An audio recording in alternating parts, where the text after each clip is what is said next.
The federal government will shut down tonight. Good evening, Jim Sciuto here, sitting in for Anderson. That is the bottom line. After days of wrangling over the president's border wall and a week of turmoil surrounding this president, not to mention the worst week on Wall Street in a decade, tonight's deadline will come and go without funding to keep the lights on.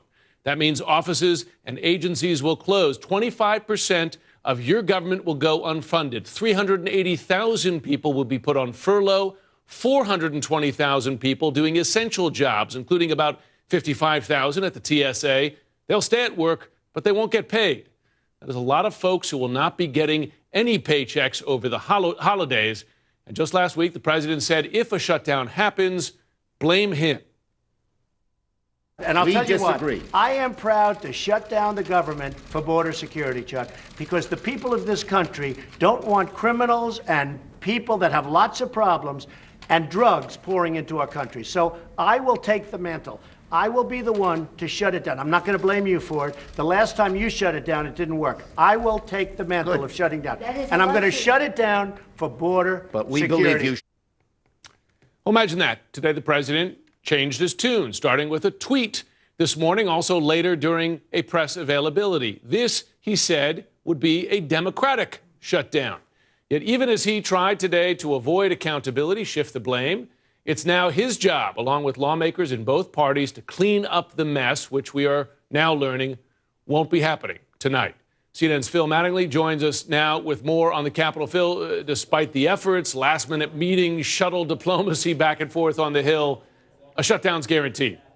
Yeah, exactly. The House is adjourned for the night. The Senate has told senators that there will be no votes tonight. The actual top leaders in both the House and Senate have already gone home. The reality is, if there is a deal to be had, that deal will not be reached tonight, and there will be no votes tonight. That means a shutdown will start. The question now is not whether or not there will be a shutdown. There will be. The question is there a deal that could be made over the course of the next day, 2 days, or 3 days? And here's the reality of where things stand right now. Jim, as you noted, for days on end, there appeared to be no movement whatsoever. The president making very clear his top line was $5 billion to fund a border wall. Democrats making very clear they weren't willing to go anywhere near that. And Democrats also making very clear they thought they held the upper hand in these negotiations.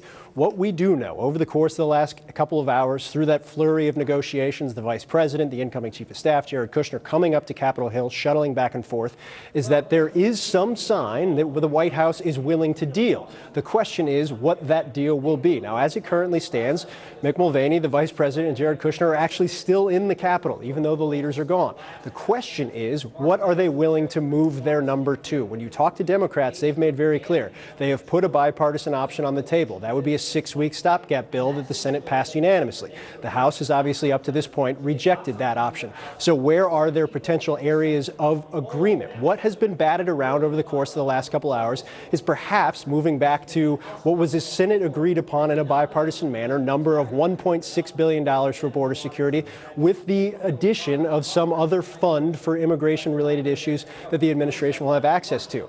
That sounds familiar. It's because it was rejected earlier in the week by Democrats. So where this all ends, nobody really knows. What they do know is there will be a shutdown on midnight, and talks to try and find some way out of this will continue. We heard senators on the floor the last time they spoke saying, listen, we're not going to come back unless there's something that all the sides are willing really to back here. So that next vote won't happen, presumably, until that point. Do we have any idea then when the next vote might happen? It sounds like no. Yeah, we don't, not at this point. But I will say that's tangible movement. The idea that the show votes or the procedural votes or people just putting up bills and having messaging votes, that's in the past now. That was the agreement that was reached tonight. No, there wasn't an agreement reached on policy grounds. There wasn't an agreement reached to get out of the shutdown, but there was an agreement reached that the next time the United States Senate holds a vote, it will be on an agreement. When that agreement actually comes together, when that vote takes place, that remains TBD. People I'm talking to that are involved in the negotiations caution that there's a lot to go on, or there's a lot that needs to happen in the hours and days ahead, and there's a lot of movement that needs to happen from the president's baseline and from Democrats' baseline for anything to occur. So right now, everybody is in wait-and-see time, and the reality is, Jim, we're not going to hear anything, I'm told, until at least tomorrow at this point. 800,000 Americans not going to be getting paid through the holidays. Phil Mattingly, thanks very much. Let's get more now on how this is unfolding at the White House. Jim Acosta, you've been there, you've been following this. There's talk of compromise from the White House. Do you have any idea of what that looks like, what they're willing to give on? Well, we saw the president earlier tonight put out that tweet. He's not even demanding a wall at this point. He'll take a fence made up of steel slats.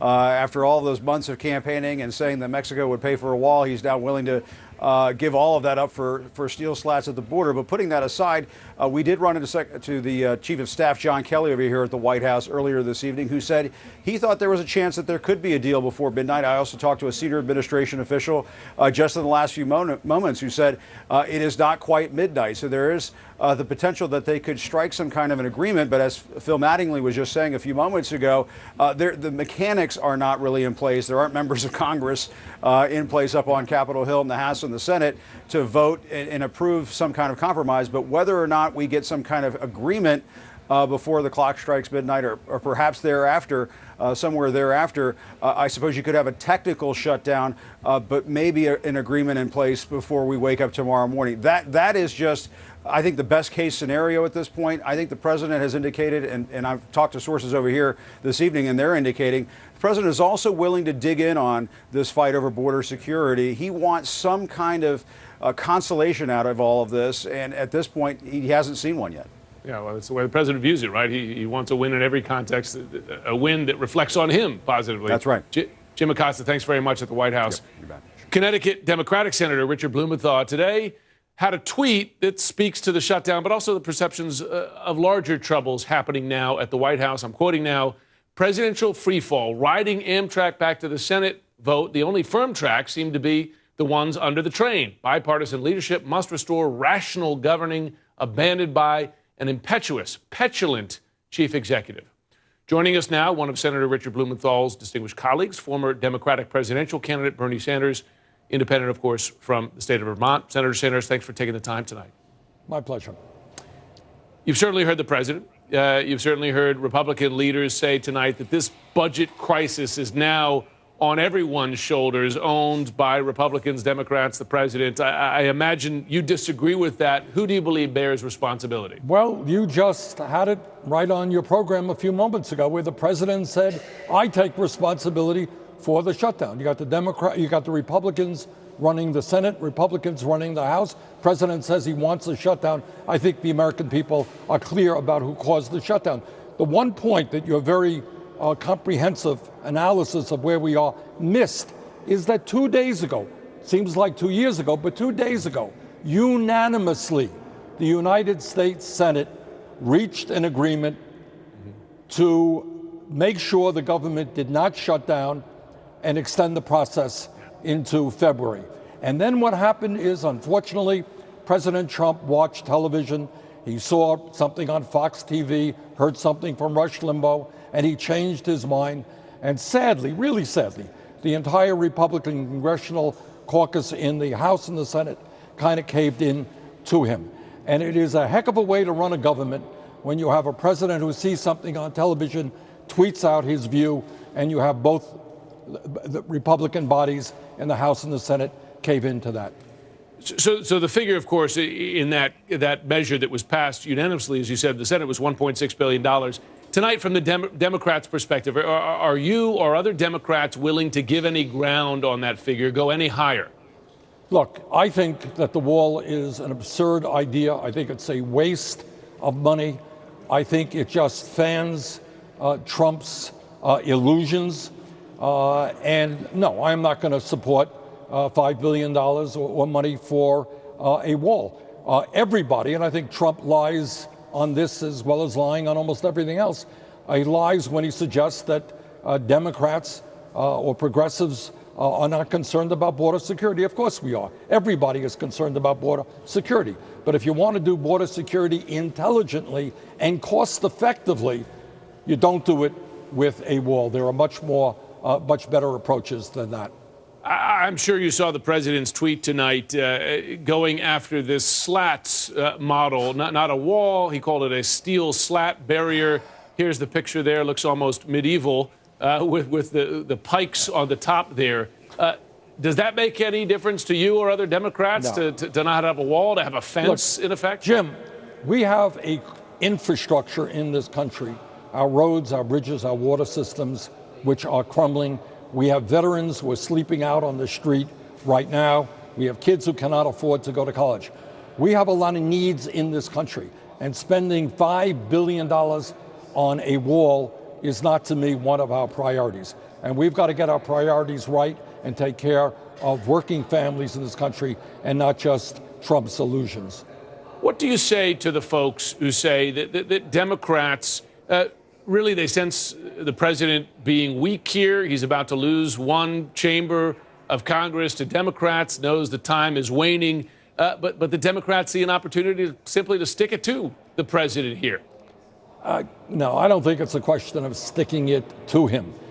It's a question of spending taxpayers' money in an intelligent way, in a rational way. And with so many terrible needs in this country. You got elderly people watching this program trying to get by on $12,000 a year. People can't afford their prescription drugs.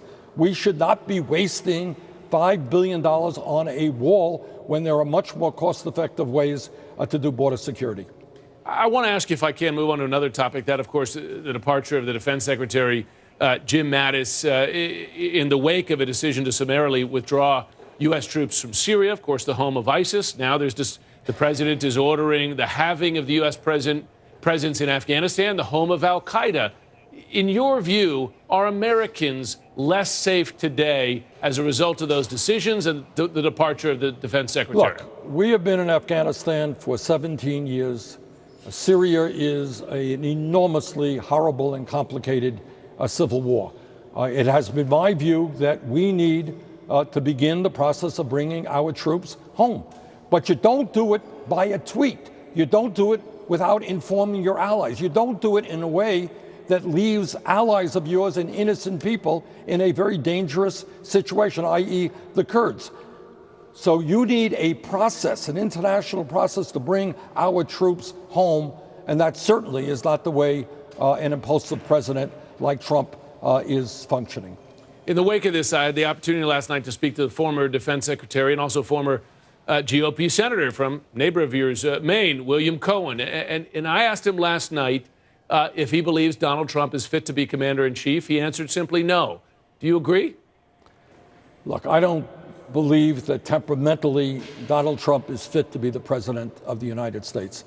You cannot have a president who makes important decisions and overrides what the United States Congress has worked hard to do because he saw something on a TV program.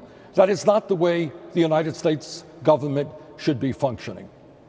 Senator Sanders, thanks for joining us tonight. Thank you, Jim.